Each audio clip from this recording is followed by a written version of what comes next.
A legendary leader of the civil rights movement died today after spending most of her 98 years battling for the empowerment of women and African Americans. Dorothy Height was awarded a Congressional Gold Medal, and over her long life she had the ear of U.S. presidents from Dwight Eisenhower to Barack Obama. NPR's Allison Keyes has this remembrance.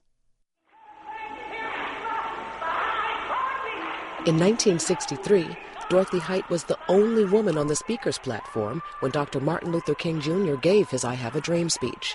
But she wasn't on the program for that March on Washington, even though she was the nucleus of the meetings held by the mostly male civil rights leaders who planned it. Height told NPR in 2003 the experience was uplifting, even though a gospel singer was the only female heard from the podium that day. My being seated there had some very special meaning, because women had been trying to get a woman to speak on the program. But we were always met by the planners with the idea that women were represented in all of the different groups, in the churches, in the synagogues, in the unions, organizations, and the like. And so the only voice we heard of a woman was that of Mahalia Jackson. Height said women in the movement met the next day to discuss ways to deal with the issues of racism and sexism. All of it was towards saying, how can we bring all the people who need to understand the role that women have played, but also the predicament women face, and especially we who are women of color, where we have both sex and racial discrimination as a characteristic of our lives. By the 1960s, Height had already been focused on equality and fairness for more than 30 years, and she had dedicated her life to those battles. Dorothy Irene Height was born in Richmond, Virginia on March 24, 1912, and grew up in Rankin, Pennsylvania. In high school, she won a scholarship to Barnard College after winning a national oratorical contest, but she arrived after the school had already admitted the 2 blacks it accepted per year at the time. Instead, Height earned her bachelor and master's degrees at New York University in 4 years and did postgraduate studies in social work. By 1933, Height was working against lynching, for reforms in the nation's criminal justice system, and for free access to public accommodations. Dorothy Height is an absolute genius. Harvard professor Charles Ogletree paused to consider the legacy of a woman he calls a shero. Height is perhaps best known for her work with the National Council of Negro Women, which is based in Washington, D.C. Everything that we do today is influenced by her sacrifices decades ago. Her marches as a teenager against lynching, her buy and building right on Pennsylvania Avenue to, in a sense, talk about the slave trade, and her commitment to open up doors for others is unparalleled. The group's headquarters stands steps from where slaves were once traded in the shadow of the U.S. Capitol. Height was President Emerita of the NCNW. In 1937, Height was working with the YWCA in Harlem and was assigned to escort Eleanor Roosevelt into one of the Negro Women's Group's meetings.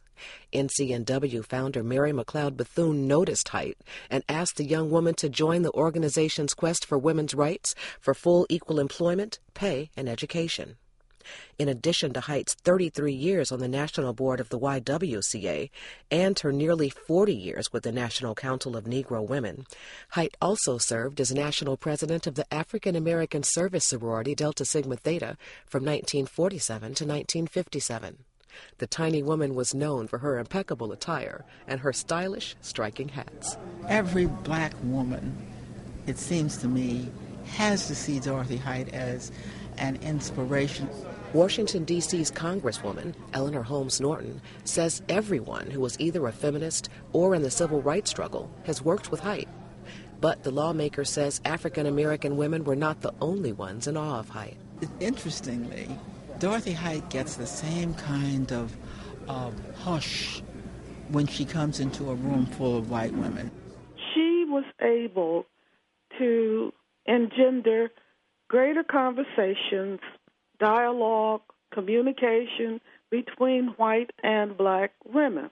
Darlene Clark Hine is a professor of history and African American studies at Northwestern University. She says Height's ability to bridge racial, regional, and class divides between women was very important.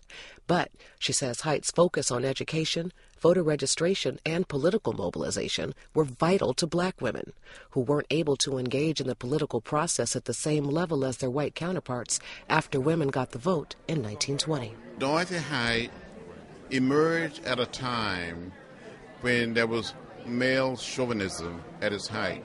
Georgia Congressman and civil rights icon John Lewis says Dorothy Height should be counted among the leaders of the civil rights movement. He says her ability to distill a message and direction from a room full of dissenting voices was extraordinary. Dorothy Height had the rare ability, and I think part of it was just innate, to sort of soothe the conflict, the division, the schism, and bring people together.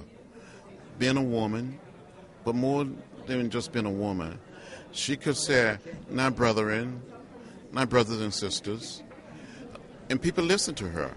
Lewis says Height's fundraising abilities were legendary. She could call her white sisters, and Jewish sisters, and others. She can get on the telephone and call the Rockefellers, the Fords, and others, and they listened to her.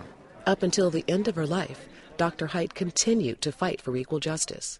She told NPR in 2008, wearing a feathered purple chapeau with a fetching bow, there is unfinished business in civil rights. We don't need the marches that we had in the past, but we need more consideration in looking at the boardroom tables and at the policies that are going on, looking at what's happening in industry, what's happening in terms of employment opportunities, housing, and the like.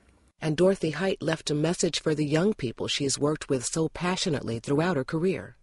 You, she said, are the beneficiaries of what a lot of people worked and gave their lives for.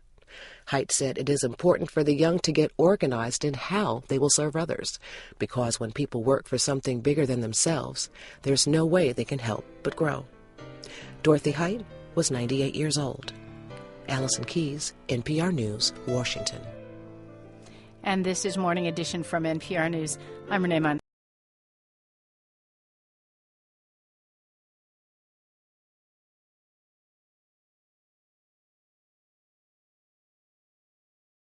In Atlantic City, New Jersey, back in 1964, the civil rights movement was going strong.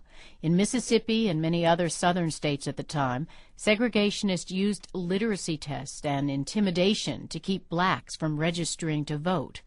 So it captured the nation's attention and imagination when a poor black sharecropper from Mississippi by the name of Fannie Lou Hamer demanded that party leaders refuse to seat the all-white Mississippi delegation.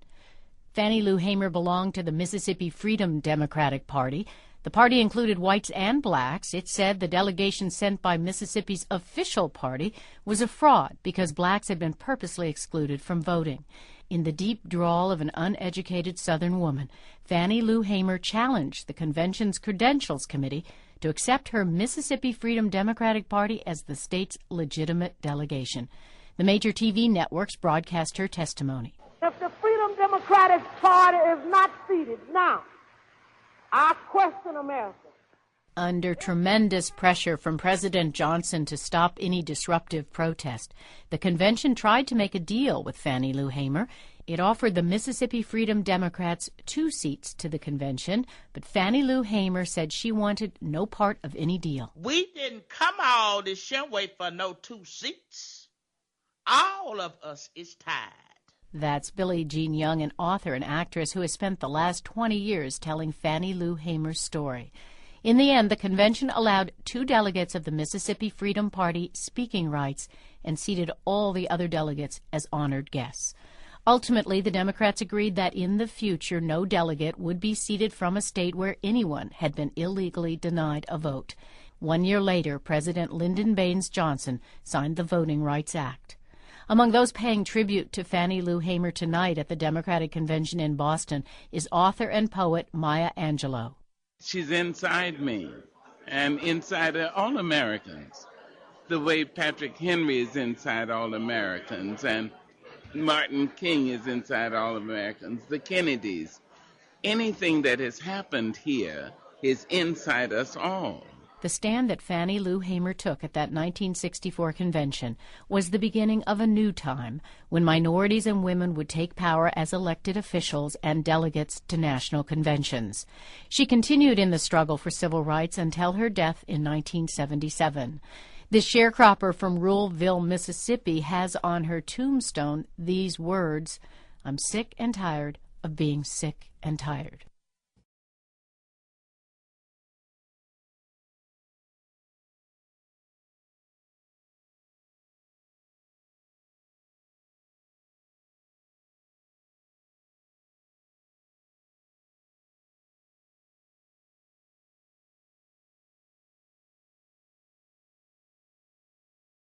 Yesterday, civil rights pioneer Rosa Parks died in her home in Detroit, Michigan, at the age of 92. In 1955, Rosa Parks triggered a movement that changed America when she refused to give up her seat on a public bus in Montgomery, Alabama. That same year, she described what happened in an interview with Sidney Rogers, this from the Pacifica Radio archives. I want to make very certain that it is understood that I have not taken a seat in the white section, as has been reported in many cases. The seat where I occupied, we were in the custom of taking this seat on the way home, even though at times on the same bus route, we occupied the same seat with white standing if their space had been taken up, the seats had been taken up. And I was very much surprised that the driver at this point demanded that I remove myself from the seat. Rosa Parks' defiance sparked organized resistance. A young minister named Martin Luther King Jr. was among those who organized a citywide boycott. For more than a year, African-American citizens of Montgomery refused to ride the buses that many relied on to get to and from work and school and shops.